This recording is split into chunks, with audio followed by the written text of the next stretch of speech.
November 1944. The Hurtgen Forest.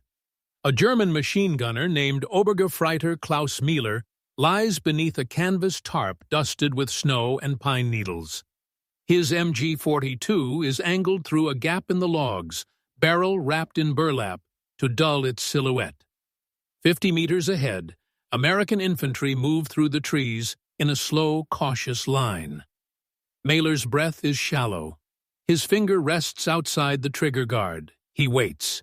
Then, from 200 meters behind him, German mortars open fire.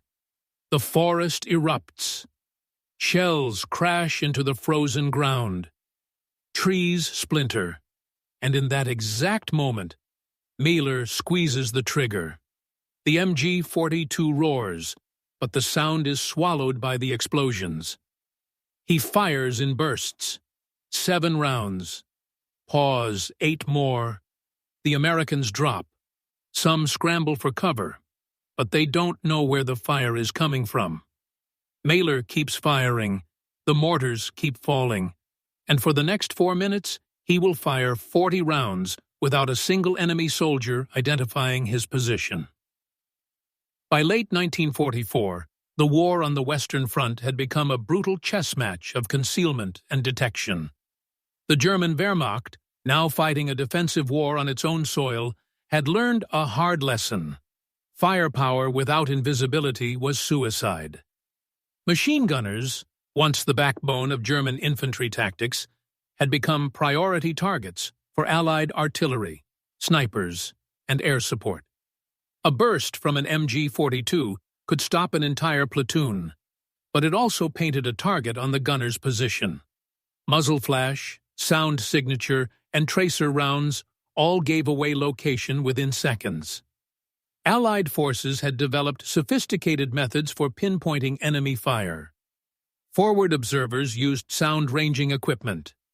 Infantry squads were trained to triangulate fire by listening for directional cues. Mortars and artillery could be called down on a machine gun nest within 2 minutes of first contact. The result was devastating. German machine gun crews were suffering casualty rates exceeding 60% in sustained engagements. A gunner's life expectancy in active combat had dropped to less than a week in some sectors. The Germans responded with doctrine changes. Machine gun positions were moved after every engagement. Gunners were trained to fire in short, irregular bursts. Dummy positions were set up with helmets on sticks to draw fire. But none of this solved the core problem. The moment you fired, you announced your location. Some units experimented with suppressed weapons, but these were rare, unreliable, and reduced rate of fire. Others tried firing through enclosed bunkers with angled firing ports, but this limited field of view and made retreat impossible. What was needed was a method that allowed sustained fire without detection, a way to kill the enemy while remaining a ghost. The concept of sound masking had existed in military theory since World War I. Artillery barrages were sometimes used to cover the sound of troop movements or engineering work. Sappers would detonate charges during bombardments to collapse enemy trenches without revealing their positions. But applying this to small arms fire required precision timing, coordination, and nerves most soldiers simply didn't possess. It also required something else: a forward position close enough to be effective, but isolated enough that friendly artillery could fire near it without causing fratricide. In the Hurtgen Forest, those conditions existed. The forest was a nightmare of dense vegetation, steep ravines, and narrow fire breaks. Visibility was limited to 50 meters or less in most areas. Sound didn't carry cleanly. It echoed, bounced, and distorted among the trees. Artillery was constant. Both sides shelled the forest day and night, turning it into a grinding war of attrition. For a machine gunner, willing to risk everything, it was the perfect environment to disappear. Klaus Mieler was not a legendary soldier. He was 23 years old, a baker's son from Bavaria. He had been drafted in 1942 and spent 2 years on the Eastern Front, where he learned that survival wasn't about heroism, it was about invisibility. He had seen entire squads wiped out because one man fired too early or too long. He had watched machine gun teams annihilated by Soviet Katyusha rockets the moment they opened fire. By the time he was transferred west in September 1944, Mailer had developed an obsession with concealment. He studied how sound moved through terrain. He tested firing his weapon during artillery strikes and noticed how the noise blended. He began to wonder, could you kill without being heard? Could you fight a battle where the enemy never knew you were there until it was too late? In the Hurtgen Forest, he would find out. The Hurtgen Forest offensive had begun in September 1944 and quickly became one of the bloodiest campaigns on the Western Front. American forces were attempting to push through the forest toward the Roer River dams, critical infrastructure that controlled flooding across the lowlands beyond. The Germans understood the strategic importance and dug in with fanatical determination. Every ridgeline, every firebreak, every logging trail became a killing ground. The forest itself was an enemy. Trees burst into shrapnel under artillery fire. Mines were hidden under leaves and snow. Foxholes filled with freezing water. Visibility was so poor that entire companies could pass within 20 meters of each other without making contact. In this environment, traditional infantry tactics collapsed. Frontal assaults were massacred. Flanking maneuvers got lost in the trees. Both sides resorted to artillery duels that turned the forest into a moonscape of craters and splintered wood. Mailer's unit, the 275th Infantry Division, had been assigned D to hold a ridgeline overlooking a narrow valley used by American supply routes. His machine gun section consisted of 3 men, himself as gunner, a loader named Dieter, and a spotter named Franz. They had been positioned in a shallow trench reinforced with logs and camouflaged with forest debris. Their MG-42 had a clear field of fire down the valley, but they were also dangerously exposed. Any sustained firing would bring immediate retaliation. The Americans had already destroyed 2 other machine gun positions on the same ridge using mortar fire guided by infantry observers. Mailer's squad leader, a veteran Feldwebel named Richter, gave them explicit orders: fire only when absolutely necessary, and never more than 2 bursts before relocating. But Mailer had a different plan. For 3 days, he studied the rhythm of the battlefield. He noticed that German artillery fired sporadically throughout the day, usually in response to American movements or as harassing fire to disrupt supply lines. The mortars were positioned 200 meters behind his trench, well within earshot. When they fired, the sound was sharp and percussive, echoing through the valley. Mailer realized that if he timed his bursts to coincide exactly with the mortar impacts, the sound of his MG-42 would be indistinguishable from the explosions. The enemy would hear noise, but they wouldn't be able to separate the machine gun fire from the artillery. It was a theory, untested, and potentially suicidal if the timing was off even by a second. He approached Richter with the idea. The Feldwebel was skeptical. Coordination with artillery required radio communication, forward observers, and approval from battalion command, none of which a machine gun team had access to. But Mailer proposed something simpler. He would wait for the mortars to fire on their own schedule, and he would match his bursts to their impacts. No coordination necessary, just observation, timing, and discipline. Richter considered it. The alternative was to abandon the position entirely, or wait to be destroyed by American counter-battery fire. He gave Mailer permission to try, but only once. If it failed, they would withdraw immediately. Mailer agreed. He spent the next 18 hours preparing. He adjusted his position so the MG-42's muzzle was recessed into the log wall, reducing flash visibility. He removed the tracer rounds from his ammunition belt, leaving only standard ball rounds that produced no visible trail. He calculated the time delay between seeing a mortar launch and hearing its impact, roughly 3 seconds. He practiced dry firing in sync with distant explosions, training his muscle memory to react instantly. On the morning of November 12, 1944, American forces began advancing through the valley. Mailer watched them through a gap in the logs. Approximately 40 infantry, moving in a loose formation, rifles at the ready. They were cautious, but not expecting contact. Behind Mailer, the German mortars began their routine harassment fire, dropping shells into the valley at irregular intervals. Mailer counted the rhythm. 6 seconds between shells. Then 8.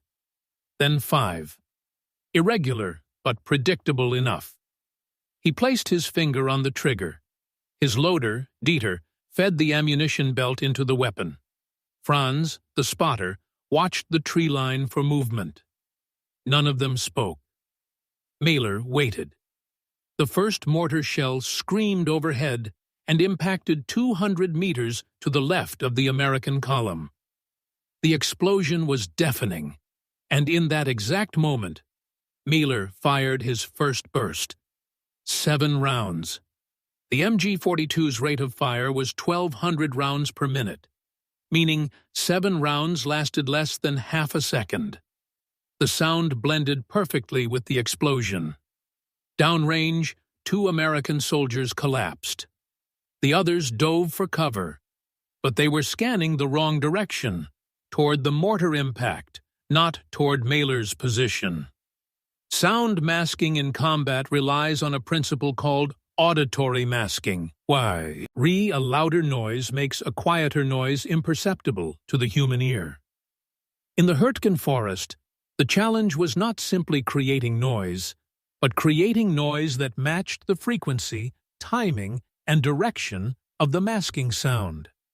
The MG-42 produced a distinct cyclic firing sound at approximately 1,200 rounds per minute, a buzzsaw-like rip that experienced soldiers could identify instantly. Mortar explosions, by contrast, were single sharp cracks followed by shrapnel impact and echo. For Mailer's technique to work, his bursts had to be short enough that the MG-42's cyclic sound was absorbed into the explosion's acoustic signature. Firing 7 to 10 rounds took roughly half a second, which fell within the initial shockwave of a mortar impact. The human brain, already processing the louder explosion, would filter out the quieter machine gun fire as part of the same event. But this only worked if the timing was exact. Fire too early, and the MG-42 sound preceded the explosion. Fire too late, and it followed. Either mistake would reveal the gun's location. Mailer also benefited from the forest environment itself. Dense vegetation, uneven terrain, and low cloud cover all distorted sound propagation. In open terrain, sound travels in predictable waves, allowing trained observers to triangulate sources with reasonable accuracy. In the Hurtgen forest, sound bounced off trees, absorbed into wet soil, and echoed through ravines. A shot fired from one direction could appear to come from another. Artillery explosions created temporary acoustic dead zones where all other sounds were momentarily suppressed. Mailer exploited this by positioning his MG-42 in a shallow depression, slightly below the ridgeline. The depression acted as a natural sound baffle, directing the muzzle blast downward and forward rather than outward in all directions. Combined with the mortar explosions, the effect was near total acoustic camouflage. The enemy could hear gunfire, but they couldn't locate it. What separated Mailer from other machine gunners was not physical skill, but psychological discipline. Most soldiers, when under fire or engaging the enemy, experience a surge of adrenaline that narrows focus and accelerates decision-making. This is useful for survival, but disastrous for precision timing. Mailer had trained himself to suppress this response. He controlled his breathing, slowed his heart rate, and maintained situational awareness even while firing. Every burst required him to observe the mortar launch, calculate the delay, position his sights, and fire in a window of less than 1 second. A moment of hesitation or panic would break the rhythm. He also had to manage the psychological weight of remaining hidden. Traditional machine gunners announced their presence with overwhelming firepower, creating suppression and fear. Mailer's method was the opposite. He was invisible, a ghost in the forest. But invisibility came with isolation. If he was discovered, no one would know. If he was hit, no one would see. He accepted this trade-off because he understood something most soldiers didn't. Fear of death was less dangerous than the need to be seen. The MG-42 was one of the most effective machine guns of World War II, capable of sustained fire at a rate unmatched by any Allied weapon. But it was also loud, highly visible when firing, and prone to overheating. Mailer modified his weapon to reduce signature. He wrapped the barrel in burlap, soaked in mud, which dulled the metallic sheen and reduced heat shimmer. He removed all tracer rounds from his ammunition, eliminating the bright streaks that would otherwise arc toward targets and reveal his position. He positioned the gun so the muzzle was recessed into the log wall of his trench, creating a makeshift flash suppressor that absorbed some of the muzzle blast. He also ensured the bipod was firmly planted and the gun was pre-aimed at likely avenues of approach, minimizing movement during firing. Every detail was designed to make him invisible. The technology wasn't advanced, but the application was meticulous. Mailer understood that in modern warfare, the most dangerous weapon wasn't the one that fired the most rounds. It was the one no one could see. Sound masking required more than individual skill. It demanded an understanding of the broader battlefield rhythm. Mailer had no radio, no direct communication with the mortar team 200 meters behind him. He couldn't request fire on demand or coordinate synchronized volleys. Instead, he became a passive observer of the artillery pattern, learning to predict when the next shell would be launched based on timing, enemy movement, and the ebb and flow of the engagement. German mortar crews in the Hurtgen operated on a semi-autonomous basis, firing at targets of opportunity or conducting harassment missions to keep American forces suppressed. Mailer studied their behavior for 3 days. He noticed they fired more frequently when American patrols entered the valley. He observed that the crew typically launched shells in clusters of 3 to 5, with pauses of 30 to 60 seconds between clusters. This gave him windows of opportunity. He couldn't fire continuously, but he could fire in bursts timed to each shell impact, accumulating kills without ever sustaining fire long enough to be detected. The tactical advantage of this method was profound. Traditional machine gun doctrine called for establishing a base of fire, suppressing the enemy, and allowing friendly forces to maneuver. But this also meant revealing your position and inviting counterfire. Mailer's approach inverted the equation. He inflicted casualties without suppression, killed without being targeted, and created confusion without exposing his squad. The America. Ants in the valley knew they were taking fire, but they couldn't respond effectively. They called for mortar support, but the mortars targeted the wrong areas. They sent scouts forward, but the scouts had no muzzle flash to home in on. The result was paralysis. The enemy couldn't advance because movement brought death, but they couldn't retreat because they didn't know where the threat was. Mailer had turned a single machine gun into a psychological weapon, creating an invisible barrier that held an entire platoon in place. Klaus Mailer was not a fanatic. He did not fight for ideology or glory. By November 1944, he had seen enough death to understand that survival was the only victory that mattered. He had lost friends on the Eastern Front, good men who died because they hesitated, or because they didn't hesitate enough. He had learned that war rewarded neither courage nor cowardice, only adaptability. His decision to experiment with sound masking was not born from tactical genius, but from desperation. He knew his position was doomed.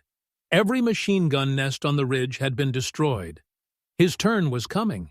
The only question was whether he would die passively, following orders and waiting for the inevitable, or actively trying something no one else had tried. He chose the latter. But there was also something else.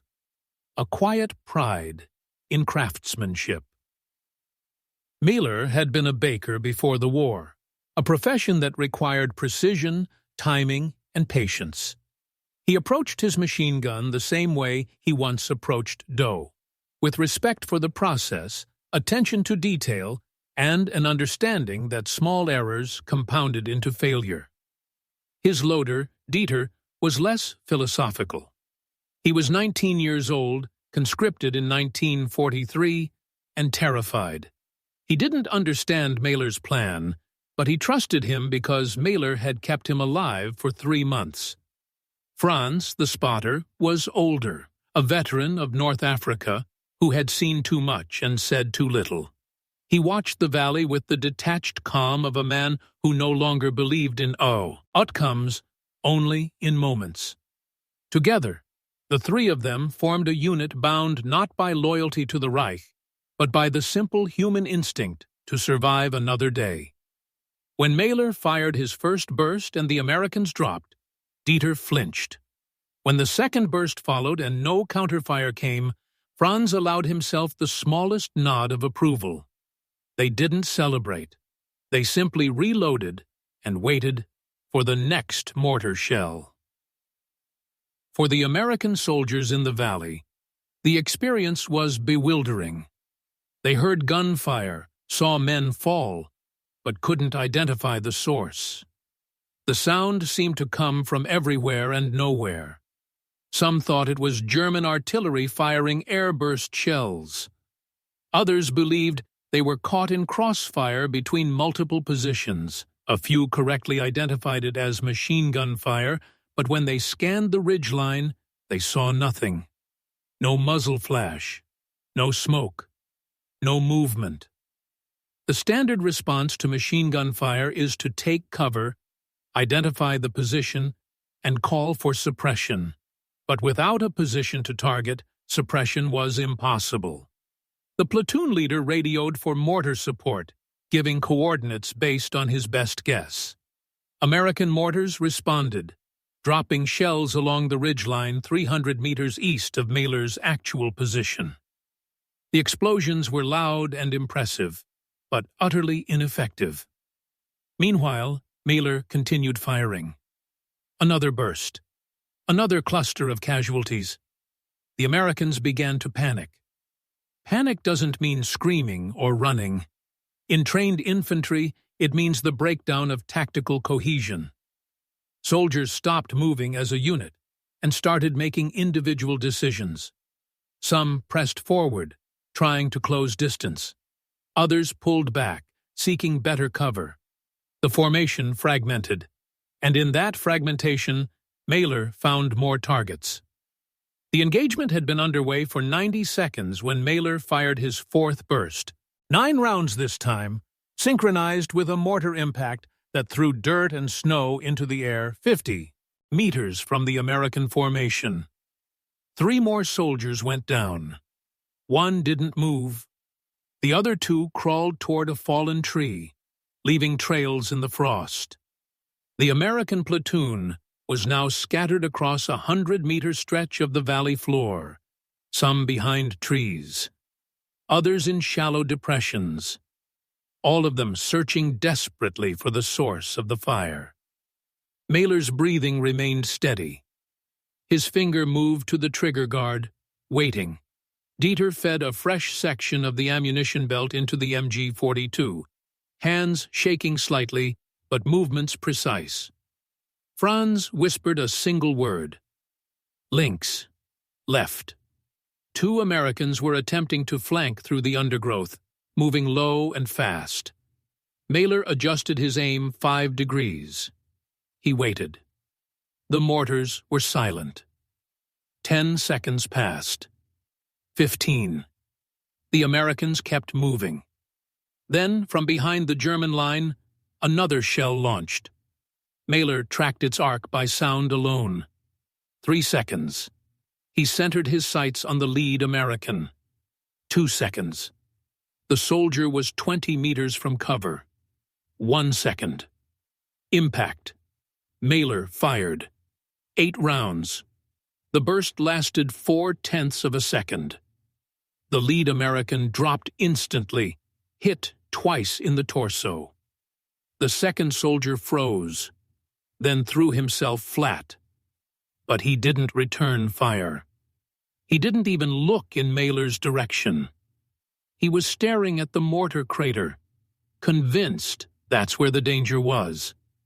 Mailer had now fired 24 rounds across 5 bursts, and not a single enemy soldier had identified his position.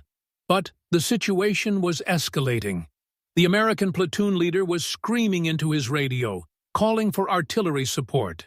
If American 100 mm howitzers began saturating the ridgeline, Mailer's camouflage wouldn't matter. He would be obliterated along with everything else on the ridge. The window of opportunity was closing. Mailer made a decision. He would continue firing until either the Americans retreated, he ran out of ammunition, or the artillery arrived. There was no middle ground. The German mortars resumed fire, dropping shells in a steady rhythm now. 3 rounds, 10-second pause, 3 more rounds. Mailer synchronized with the pattern. 6th burst. 7 rounds. An American machine gunner setting up a Browning M1919 lapsed before he could return fire. 7th burst. 10 rounds. A cluster of soldiers attempting to organize a counter-assault scattered as 2 of their number were hit. 8th burst. 6 rounds. A medic dragging a wounded soldier behind cover jerked and fell. Mailer didn't aim for medics as a rule, but in the chaos of timed fire, discrimination was impossible. He was firing at movement, at shapes, at anything that threatened to consolidate the enemy's position. The ammunition belt was half depleted. 40 rounds remaining. The American formation was disintegrating. Some soldiers were retreating up the valley. Others were still pinned, unable to move.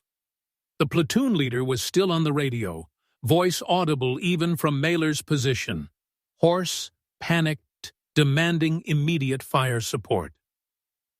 Then something changed. An American sergeant, older than the others, began moving deliberately along the tree line, not toward Mailer, but parallel to the ridge line, studying the terrain. He wasn't panicking, he was hunting.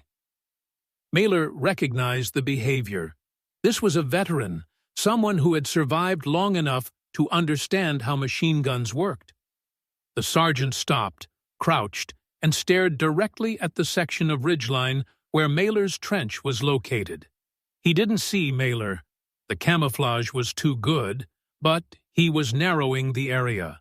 He raised his rifle, scanning through the sights. Franz whispered urgently, Weiss! He knows. The sergeant was 40 meters away, partially obscured by a tree. A difficult shot, but not impossible. Mailer waited. The mortars were cycling again. He could hear the launch. 3 seconds. The sergeant shifted his position, moving slightly to the left, trying to get a better angle. 2 seconds. Mailer's finger tightened on the trigger. 1 second. The shell impacted 30 meters behind the sergeant, close enough to shower him with debris. Mailer fired. 11 rounds, the longest burst yet. The sergeant spun and dropped. Mailer didn't know if he'd hit him or if the man had taken cover, but it didn't matter. The moment had passed. The Americans were fully routed now. The remaining soldiers were withdrawing in disorder, dragging wounded, leaving equipment. Mailer tracked them through his sights, but held fire. The mortars had stopped. Without acoustic cover, any further shooting would expose him. He watched the Americans disappear into the trees at the far end of the valley. The forest fell silent, except for the wind and the distant rumble of artillery from another sector. Mailer's barrel was hot, steaming slightly in the cold air. He had fired 40 rounds in 4 minutes. Not a single shot had been wasted. Not a single enemy soldier had pinpointed his location. For 30 seconds, nothing moved in the valley. Smoke from the mortar impacts drifted through the trees. The bodies of American soldiers lay scattered across the frozen ground, some motionless, others shifting weakly. Mailer kept his sights trained on the tree line where the Americans had retreated, waiting for a counterattack that didn't come. His hands were steady, but his heart was pounding now. The adrenaline he had suppressed during the engagement finally breaking through. Dieter was breathing hard, staring at the valley with wide eyes. Franz remained calm, scanning the forest methodically, looking for movement. Then Franz spoke quietly. "Artillery kommt." Artillery is coming. He was right. Mailer could hear it in the distance, the hollow thump of American howitzers firing from positions several kilometers away. The shells would arrive in less than a minute. The Americans hadn't located his exact position, but they didn't need to. They would saturate the entire ridgeline, destroying everything within a 200-meter grid square. Mailer had anticipated this. It was the inevitable response to an engagement where the enemy couldn't identify the threat. When you can't kill what you can't see, you kill everything. Mailer gave the order to withdraw. Dieter disconnected the ammunition belt and grabbed the spare barrel. Franz gathered the remaining ammunition cans. Mailer lifted the MG-42 from its mount, slinging it over his shoulder. They moved fast, but not recklessly, staying low, following a pre-planned escape route through the trench system that connected their position to the secondary line 50 meters behind the ridge. They had rehearsed this withdrawal twice during the previous days, timing how long it took to displace the weapon and reach safety. 35 seconds. They had less than a minute before the artillery arrived. Mailer counted in his head as they moved. 15 seconds. They cleared the trench and entered the forest. 25 seconds. They reached the secondary trench, a deeper position reinforced with logs and covered by overhead camouflage. 30 seconds. They dropped into the trench, and Mailer set the MG-42 on a secondary firing mount aimed back toward their original position. 38 seconds. Franz pulled a canvas tarp over them. 40 seconds. The first American shells arrived. The bombardment was systematic and thorough. High-explosive shells impacted along the ridgeline in a walking pattern, each explosion slightly offset from the last, designed to cover every square meter of ground. The noise was overwhelming, a continuous roar that drowned out thought. The earth shook. Trees splintered and toppled. Shrapnel hissed through the air. Mailer's original trench, the position he had occupied for 4 days, disappeared under a direct hit. The logs were blown apart.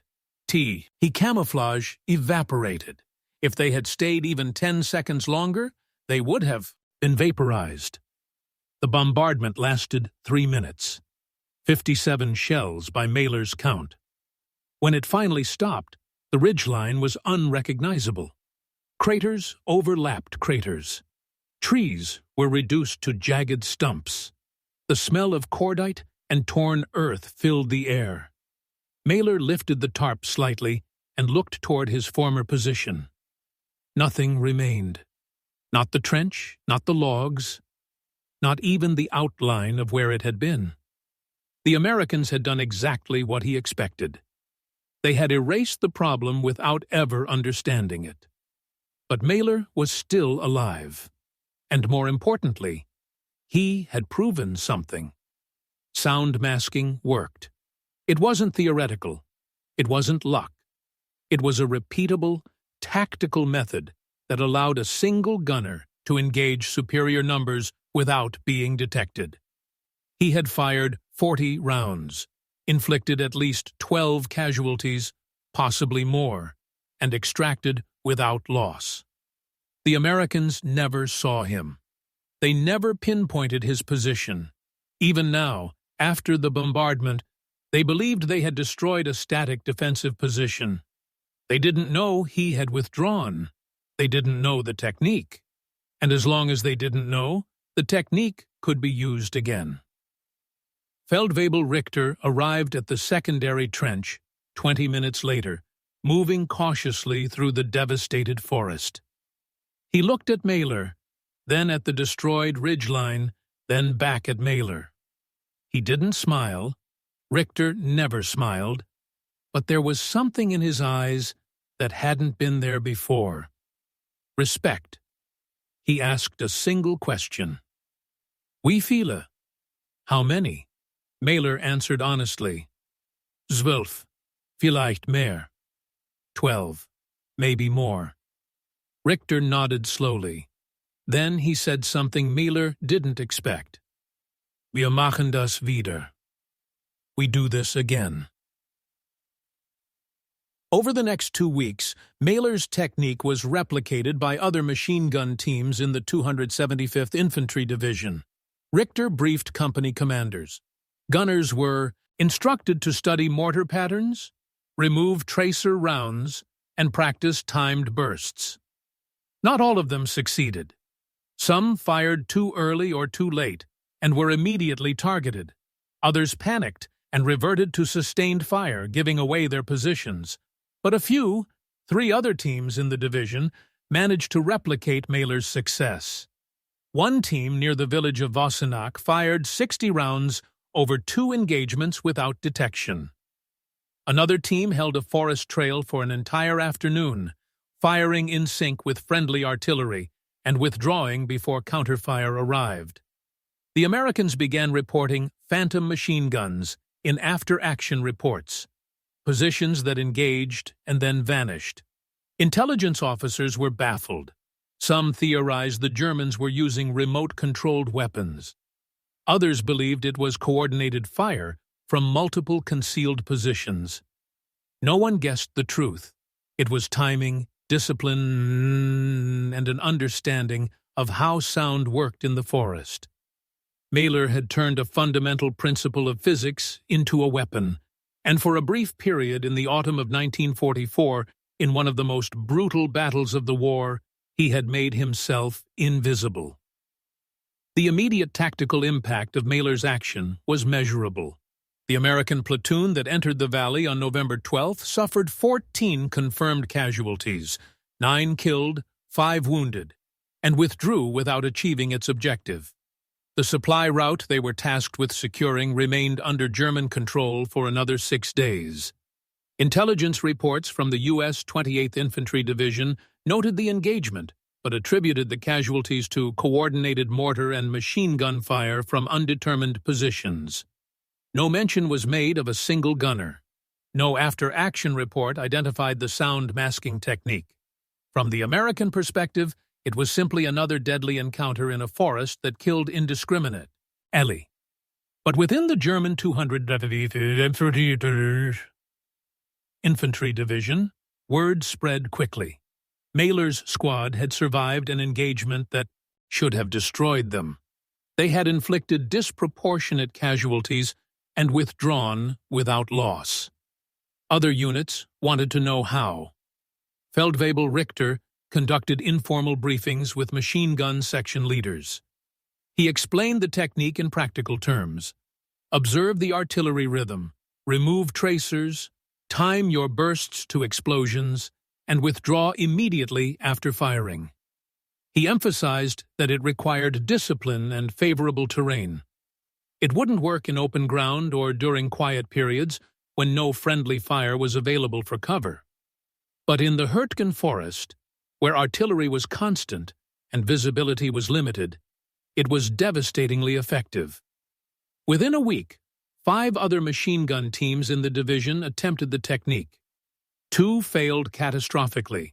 1 team fired out of sync with the mortars and was destroyed by American counter-battery fire within 90 seconds. Another team misjudged the range and was overrun by infantry who used the forest cover to close distance undetected. But 3 teams succeeded. 1 gunner near Hill 400 fired 32 rounds across 6 bursts, all synchronized with German Nebelwerfer rocket launcher strikes. The rocket impacts were so loud and chaotic that American forces believed they were under sustained rocket attack, not realizing a machine gun was operating within the barrage. Another team operating near the village of Schmidt used the technique during a night engagement. The darkness amplified the effectiveness of sound masking. American forces advancing through the forest heard gunfire but couldn't see muzzle flashes. The combination of darkness, acoustic camouflage, and irregular fire patterns created complete disorientation. The American company halted its advance and called for illumination rounds, but by the time flares lit the sky, the German machine gun team had already displaced. They left behind 11 Americans and casualties and 0 indication of their position. The success rate was still less than 50%, but for those who mastered the technique, it represented a significant tactical advantage in an environment where every advantage meant survival. The Americans, meanwhile, struggled to adapt. Forward observers were instructed to listen more carefully and try to differentiate machine gun fire from artillery. Infantry squads were told to advance more cautiously and use suppressive fire even when they couldn't identify targets. But none of these measures addressed the core problem. You can't suppress what you can't locate. By late November, American artillery doctrine in the Hurtgen had shifted to area saturation. When contact was made, and the source couldn't be identified, entire grid squares were shelled.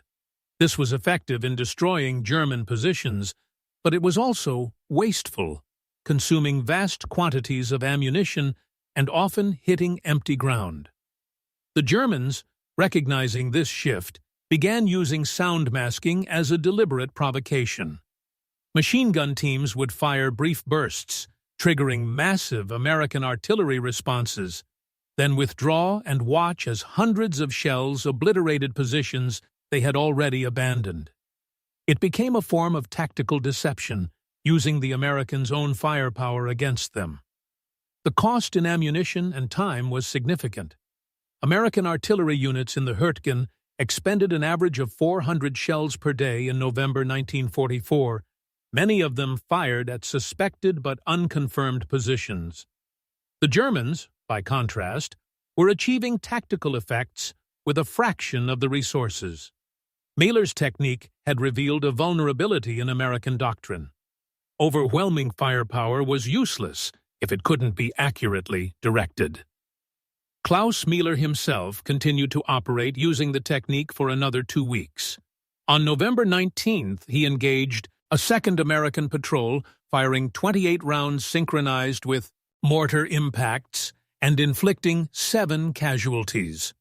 On November 24th, he fired 35 rounds during a larger engagement involving multiple German positions, adding his fire to a coordinated defense that stopped an American battalion advance. By early December, his total confirmed kills using sound masking had reached 31. He became known within his regiment as Der Geist, the Ghost, a nickname given not with admiration, but with the uneasy respect soldiers reserve for those who survive too long. Mailer didn't enjoy the attention. He understood that reputation was dangerous.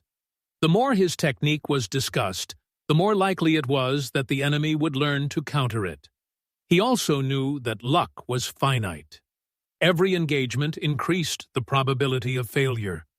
A mistimed burst, a malfunction, a shift in wind that carried sound differently. Eventually, something would go wrong. On December 8, 1944, Mailer's luck changed.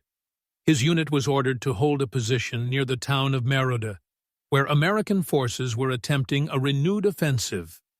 The terrain was different: less dense forest, more open ground, fewer natural sound baffles. Mailer assessed the position and advised Feldwebel Richter that sound masking would be less effective here. Richter agreed, but noted they had no choice. The orders were to hold at all costs. Mailer set up his MG-42 in a shallow trench reinforced with sandbags, positioned to cover an approach road. German artillery was active in the sector, providing potential acoustic cover. But the explosions were more distant, the timing less predictable. When American infantry advanced that afternoon, Mailer attempted the technique. He fired his first burst, 8 rounds, synchronized with an artillery impact 400 meters away. But the distance was too great. The sound didn't mask effectively. An American sergeant heard the distinct buzz of the MG-42 and immediately identified the direction. Within seconds, American riflemen were laying suppressive fire on Mailer's position.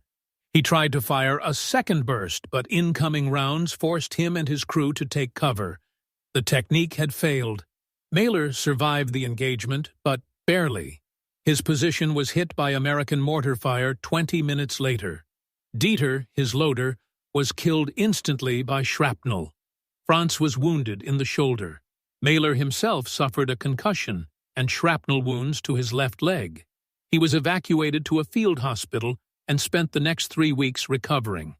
By the time he returned to his unit in early January 1945, the Battle of the Hurtgen Forest was effectively over. American forces had finally secured the area at a cost of 33,000 casualties. German losses were nearly as severe.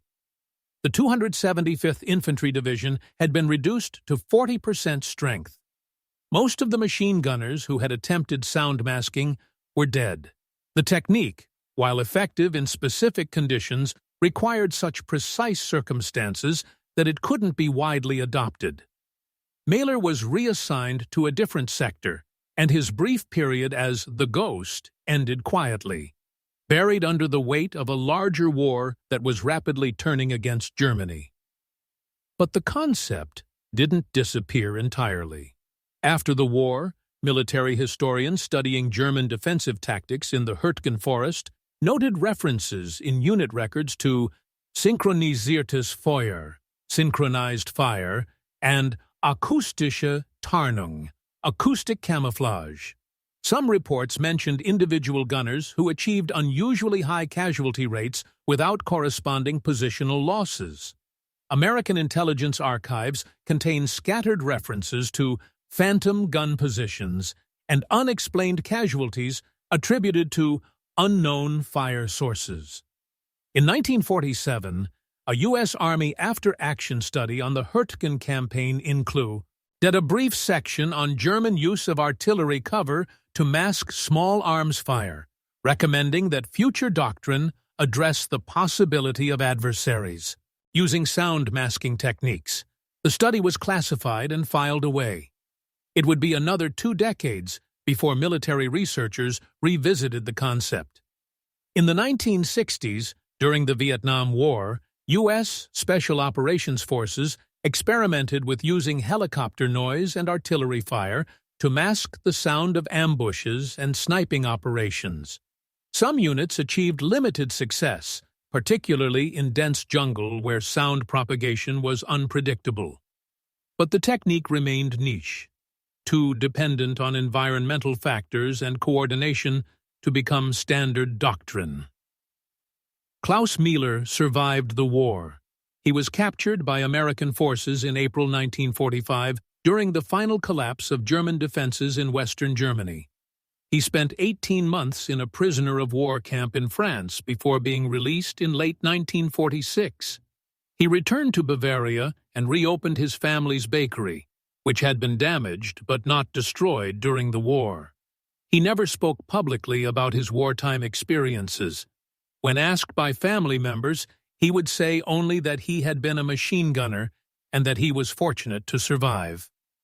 In 1952, a former member of his regiment visited the bakery and recognized him. The man asked if Mailer was der Geist. Mailer smiled faintly and said he didn't remember that name. The man nodded and didn't press further. Mailer lived quietly for the next 43 years, baking bread, raising a family, and avoiding anything that reminded him of the forest. He died in 1989 at the age of 68. His obituary made no mention of the war. To his neighbors and customers, he was simply Klaus, the baker who made the best rye bread in the village. The sound masking technique he pioneered was never formally documented in German military manuals.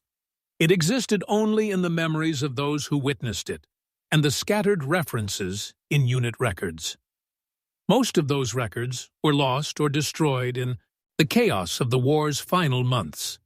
What remains are fragments, a few after-action reports, some intelligence summaries, and the testimony of soldiers who saw machine gunners fire dozens of rounds without being detected. Modern military researchers recognize the technique as theoretically sound, but practically difficult. It requires specific environmental conditions, precise timing, trained operators, and a willingness to take extreme risks. In contemporary warfare, advances in acoustic detection, thermal imaging, and drone surveillance have made such techniques largely obsolete. A machine gun firing today, even with sound masking, would likely be detected within seconds by electronic sensors. But in November 1944, in a frozen forest where technology was primitive and survival depended on improvisation, Klaus Mailer proved that sound could be a weapon as effective as bullets. He turned noise into silence, and silence into death. And for 40 rounds, across 4 minutes, he was invisible.